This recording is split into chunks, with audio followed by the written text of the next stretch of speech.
नमस्कार. मालिकेच्या आजच्या भागामध्ये आपल्याला पाहायला मिळणार आहे की इकडे अथर्व आणि मानसी दोघंजण आकाशच्या रूमचं डेकोरेशन करत असतात.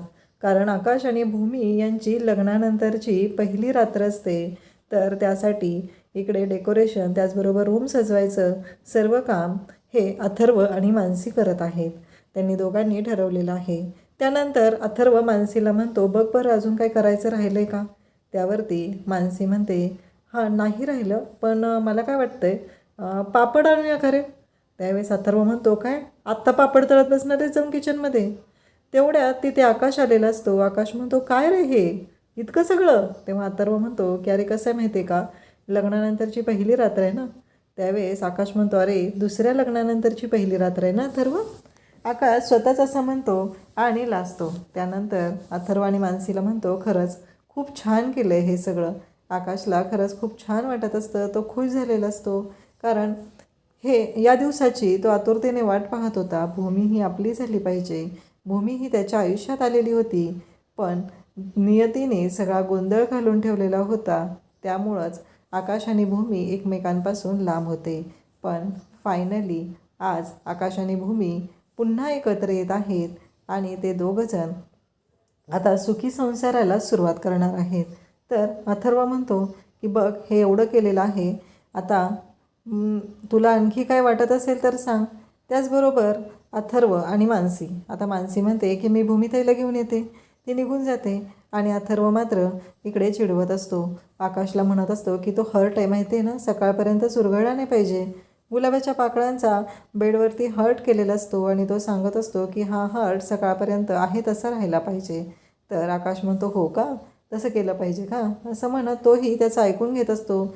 इकडे मानसी भूमीकडे आलेली असते आणि भूमीला म्हणत असते की भूमिताई, अगं कंपनीत प्रॉब्लेम झाला आहे, तर अथर्व आहे ना त्याला तिकडे जावं लागतं आहे आणि मला काही दिवसांपासून खूपच विचित्र विचित्र अशी स्वप्न पडत आहेत.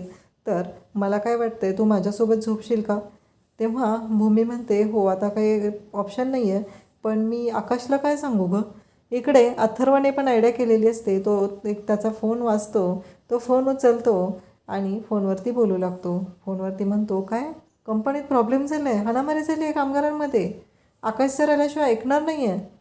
त्यावेळेस इकडे आकाशलाही टेन्शन येतं. अथर्व म्हणतो, आता काय करायचं, बरं मी जातो, मी बघतो किती मॅनेज होतं आहे ते. त्यावरती आकाश म्हणतो की नाही, मला वाटतं मलाच जावं लागेल, पण मी भूमीला काय सांगू. आणि इकडे भूमी आता इकडे मानसीसोबत राहायला तयार होते आणि मानसी म्हणते की अगं भूमिताई सॉरी आणि ती हसते. त्यावेळेस भूमीच्या लक्षात येतं मानसीनं हे सगळं मुद्दाम केलेलं आहे, नाटक केलेलं आहे. तेव्हा भूमी मानसीला म्हणत असते की काय एवढं चाललं तुझं. आणि त्यानंतर इकडे आकाश टेन्शनमध्ये असतो. आकाश पण आता ऑफिसमध्ये जायला निघालेला असतो. त्यावेळेस अथर्व सांगू लागतो की अरे, आणि हसू लागतो. त्यावेळेस आकाशच्या लक्षात येतं. मग आकाश अथर्वला मारायला लागतो. त्यांची खूप छान अशी मस्करी चाललेली असते भावाभावांची आणि इकडे बहिणी बहिणींची. आणि त्याचबरोबर इकडे रागिनी मात्र फोनची वाट बघत असते. कारण त्या गुरुजींना तिनं सांगितलेलं असतं पत्रिका दाखवायची आणि फोन करायचा. काहीही झालं तरी आकाश आणि भूमी एकत्र आले नाही पाहिजेत, त्यांनी एकत्र येता कामा नये, त्यासाठी हा सगळा तिचा डाव चाललेला असतो. तर मानसी म्हणते की आता आणखी एक आपण प्लॅन करायचा भाऊजींसोबत आणि प्रँक करूया प्लीज प्लीज प्लीज. आणि मग ती भूमीची मदत घेते आणि भूमीला सांगते की हो आपण प्लीज करूया ना. मग भूमी पण तयार होते आणि आता रूमच्या जवळ ते येतात. इकडे आजी म्हणते की काय झालं रागिनी. तर रागिनी सांगते की अगं गुरुजींचा फोन आला आहे आणि आकाश आणि भूमीची पत्रिका बघायला सांगितलेली ना गोखले गुरुजींना आपण, मग त्यांचे जे अनुयायी आहेत, शिष्य आहेत, त्यांचा फोन आलेला आहे. कारण गोखले गुरुजी हे साधनेत व्यग्न आहेत ना. आणि मग तिथे लगेचच ते बोलत असतात. तेवढ्यात गोखले गुरुजी येतात आणि त्या रागिणीने ज्या गुरुजींना पैसे दिले त्यांच्या हातातून मोबाईल घेतात आणि म्हणतात की हो मी पत्रिका पाहिली. आजी म्हणतात, खरंच तुम्ही फोनवर आलात ना, आता माझं टेन्शन मिटलं, आता तुम्ही जे सांगाल ते मी ऐकायला तयार आहे. त्यावेळेस गोखले गुरुजी म्हणतात की मला पत्रिका बघितल्यानंतर कळलं की हे त्यांचं दुसऱ्यांदा लग्न होतं आहे, याआधीही त्यांचं लग्न झालेलं होतं. त्यावेळेस आजी म्हणतात की हो, खूप मोठी उलथापालथ घडून गेलेली आहे. मग गोखले गुरुजी सांगतात की काळजी करू नका, दोघं एकमेकांसाठीच बनलेले आहेत, दोघं एकमेकांसाठी जन्माला आलेले आहेत, काळजी करायची अजिबात गरज नाही, सगळं काय ते व्यवस्थित होणार आहे, तुम्ही बिनधास्त राहा आणि त्या दोघांच्या पत्रिका उत्तम आहेत. हे ऐकल्यानंतर आजी म्हणतात की आता तुमच्याकडून कळलं ना, आता माझा जीव भांड्यात पडलेला आहे. त्यानंतर आपल्याला पाहायला मिळतं की इकडे रागिणीला खूप राग आलेला असतो. रागिणी म्हणत असते, हे सगळं काय होतं आहे, माझा सगळा प्लॅन फ्लॉप झालेला आहे, असं व्हायला नको होतं, असं रागिणीला वाटत असतं. तर आजी इकडं गोखले गुरुजींचे आभार म्हणत असतात की आता तुम्ही सांगितलेलं आहे म्हणजे मी निर्धास्त झालेले आहे, मला काळजी करायची अजिबात गरज नाही, सगळं काय ते व्यवस्थित होणार आहे, असं आजी सांगू लागतात. त्यानंतर आपल्याला पाहायला मिळतं की इकडे जे गुरुजींचे शिष्य असतात, ज्यांना रागिणीने बोलायला सांगितलेलं असतं, पूजेसाठी पण रागिणीने बोलवलेलं असतं, 25,000 रुपये पूजेचे दिलेले असतात, आणि आता ते गुरुजी त्यांची मात्र वाट लागणार असते, कारण त्यांचा चेहरा हा पाहण्यासारखा झालेला असतो. आणि इकडे आजी म्हणतात की आता मी बिनधास्त झाले, आणि गुरुजींनी एवढंही सांगितलेलं असतं की भूमी त्या घरात आली म्हणजे कोणता अपशकून वगैरे काहीही झालेलं नाही. त्यानंतर आजी म्हणतात की बरं झालं, आता तुम्ही सांगितलेलं आहे, आता मला काळजी करायची गरज नाही.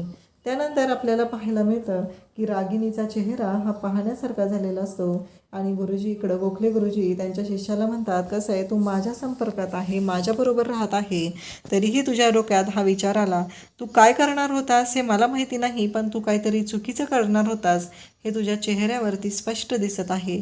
आणि त्या गुरुजींचं तोंड पाहण्यासारखं झालेलं असतं. इकडे रागिणीचा डाव फिसकटलेला असतो, त्यामुळं रागिणीला पण काळजी वाटत असते की आता करायचं काय, कारण मी सगळे प्लॅन जुळवून आणले होते आणि आता काहीच होत नाही आहे. त्यानंतर आपल्याला पाहायला मिळतं की आकाश हा रूम डेकोरेट केलेले आहे, त्याचे फोटो काढत असतो, तो खुश असतो. आणि इकडे मानसी त्याचबरोबर भूमी आणि अथर्व दरवाजात आलेले असतात. तर भूमी दरवाजा वाजवते, त्यानंतर अथर्व दरवाजा वाजवतो, एकदम जोरात दरवाजे वाजवत असतात. त्यावेळेस आकाश दरवाजा उघडण्यासाठी जातो, पण बाहेरून अथर्वने दरवाजाचा लॉक पकडून ठेवलेला असतो, त्यामुळं तो काही निघत नसतो. तर आकाश म्हणतो की अगं भूमी, तूच आहेस ना? तेव्हा भूमी म्हणते हो. तर आकाश सांगू लागतो की दरवाजा उघडत नाही आहे, मला कळत नाही आहे, मागं जसा लॅच खराब झाला होता तसा लॅच आत्ताही खराब झाला आहे की काय, असं वाटायला लागलेलं आहे. तेव्हा मात्र इकडे पाहायला मिळतं की आकाश म्हणतो, थांब मी अथर्वला कॉल करतो. आणि मग आकाश अथर्वला कॉल लावतो, पण अथर्व काही कॉल उचलत नाही, त्याचा कॉल लागत नसतो.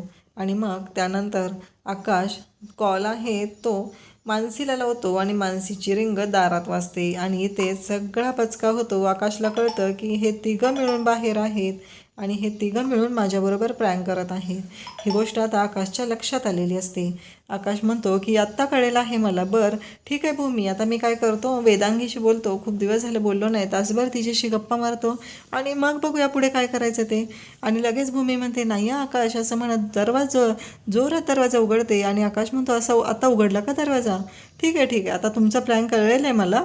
आणि मग अथर्व आणि मानसी दोघंही तिथून निघून जायला लागतात, आणि भूमी रूममध्ये येते. त्यावेळेस आकाश म्हणतो, खूप दिवस वाट पाहिली आहे मी भूमी, अजून किती वाट पाहायला होणार आहेस? आणि मग भूमी काहीही न बोलता कान पकडते आणि आकाशच्या समोर उभी राहते. आकाशला म्हणते, सॉरी आकाश, आणि आकाशची माफी मागू लागते. त्यानंतर आकाश भूमीचे कान पकडलेला हात घेतो आणि स्वतःच्या गालांच्या जवळ ठेवतो, आणि आकाश म्हणतो की आता माफी नाही मागायची. आणि मग आकाश भूमीच्या जवळ येऊ लागतो. खूप दिवसांपासून आकाश आणि भूमी यांना खूप संकटांचा सामना करावा लागलेला असतो, अगदी दुसऱ्या लग्नापर्यंत हे सगळं झालेलं आहे. आकाश आणि भूमी एकमेकांसाठी बनलेले आहेत, तरीही त्यांच्या आयुष्यात अशी उलथापालथ घडत आहे, ज्याच्यामुळं आकाशला खूप त्रास झालेला आहे, आणि भूमीलाही. सुरुवातीच्या लग्नाच्या वेळी भूमीला त्रास झालेला असतो, तर आत्ता आकाशला त्रास झालेला असतो. आकाश भूमीच्या आयुष्यात जो काही हा वाईट प्रसंग घडलेला असतो, त्यानंतर सुखाचे क्षण आकाश भूमीच्या आयुष्यात आलेले असतात, आणि दोघंही खूप आनंदात असतात. त्यानंतर आपल्याला पाहायला मिळतं की आकाश भूमीला जवळ घेत असतो, तर भूमी मात्र लाजत असते. त्यानंतर आकाशला ती म्हणत असते की आकाश, आणि मग आकाश तिच्याशी बोलत असतो. त्यानंतर आपल्याला पाहायला मिळतं की आकाश आणि भूमी दोघंही खूप आनंदात असतात, खूप खुश असतात. त्यांना दोघांनाही त्यांच्या आयुष्यात हे सुखाचे क्षण अनुभवायचे असतात. त्याचबरोबर आकाश हा भूमीच्या जवळ येतो आणि त्यावेळेस भूमीची जी साडी पिन असते ती निघते. तेव्हा भूमीला आकाश म्हणतो की काय झालं. तेव्हा भूमी म्हणते की अरे काही नाही, पिन निघली, थोडी मदत करशील का लावायला, असं भूमी आकाशला सांगू लागते. आकाश पण भूमीला मदत करतो आणि आकाशचा जो स्पर्श असतो त्या स्पर्शाने भूमी अगदी कासावीस होते. तिला खूप असं कसं तरी होऊ लागतं आणि आकाशकडे ती पाहू लागते. त्यानंतर आपल्याला पाहायला मिळतं की आकाश आणि भूमी हे आता एकमेकांच्या जवळ आलेले आहेत आणि आता खरे नवरा बायको म्हणून आकाशचा भूमीवरती बायकोचा हक्क आहे आणि त्या हक्काने आकाश भूमीच्या जवळ येत आहे. आता भानुशाली त्यांच्या आयुष्यात ढवळाढवळ करायला तर आलेला नाही आणि जरी आला तरी आकाश मात्र त्या भानुशालीला जन्माची अद्दल घडवल्याशिवाय सोडणार नाही, हे मात्र तेवढंच नक्की आहे. इकडे आकाश आणि भूमी एकमेकांच्या जवळ येत आहेत. त्याचबरोबर आकाश हा खूपच खुश झालेला आहे आणि भूमीही खुश झालेली आहे. रागिणीने आता दुसरा डाव टाकायचं ठरवलेलं आहे. आकाश भूमीला एकत्र येऊ द्यायचं नाही, यासाठी रागिणीचा पुढचा डाव चालू होत आहे. तिच्या डोक्यात वेगवेगळे प्लॅन फिरत आहेत. काहीही झालं तरी आकाश भूमी हे एकत्र येता कामा नये असंच तिला वाटत आहे आणि त्यासाठी रागिणीने आता पुढचा खेळ खेळलेला असतो. तो म्हणजे आकाशचे जे पहिले फोटो आहेत, ज्यावेळेस आकाशची मेमरी 6 वर्षाच्या बाळाची होती त्यावेळचे जे फोटो आहेत ते फोटो सगळे रागिणीने हॉलमध्ये ठेवलेले आहेत आणि नेमकी भूमी खाली आलेली आहे आणि देवाच्या पुढे तो अल्बम तिला दिसतो आणि भूमी तो अल्बम पाहते आणि म्हणते आकाशचे असे फोटो, आणि तिला धक्का बसतो आणि तिला आठवू लागतं. पहिल्या आठवणी तिच्या जाग्या होतात आणि भूमी खाली कोसळते आणि आकाश जिन्यातून येत असतो. भूमीला खूप त्रास होऊ लागलेला असतो आणि रागिणीने अशा पद्धतीने आकाशभूमीची लग्नानंतरची पहिली रात्र स्पॉईल केलेली असते आणि त्याचबरोबर आकाशला मात्र या सगळ्या गोष्टीचा त्रास होत असतो. भूमीच्या बाबतीत नक्की काय घडतंय हे त्याला कळत नाही. अशाच अपडेटसाठी चॅनलला सबस्क्राईब करा. थँक्यू.